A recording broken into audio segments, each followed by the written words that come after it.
Il arrive à l'heure dite midi 15, sans faire de bruit. La place est bouclée depuis un bon moment, vide et silencieuse, arrivée tranquille donc, sans comité d'accueil surprise. François Hollande est reçu au palais avec les honneurs, fanfares et hymnes nationaux. C'est la première visite officielle du président à Monaco.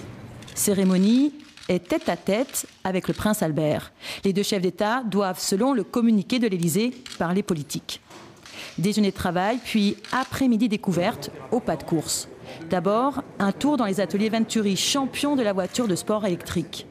Dans la foulée, rendez-vous au centre scientifique de Monaco.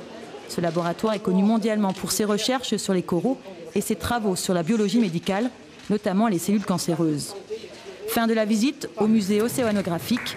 C'est l'heure des signatures. Les deux chefs d'État s'engagent à coopérer en matière d'environnement et de développement durable.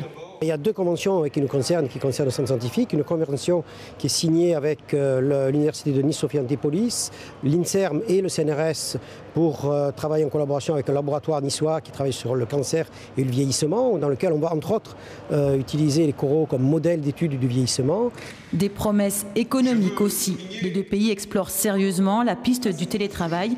Un salarié d'une entreprise monégasque pourrait dès lors travailler de son domicile en France. Ce sont des milliers d'emplois à la clé. Et nous allons justement sur cette question du télétravail signer un accord qui permettra la création d'emplois à distance, mais au service de nos deux économies. Avant de partir, François Hollande a eu quelques mots pour les Français de Monaco. Il s'est engagé à étudier leur situation fiscale et à trouver des solutions.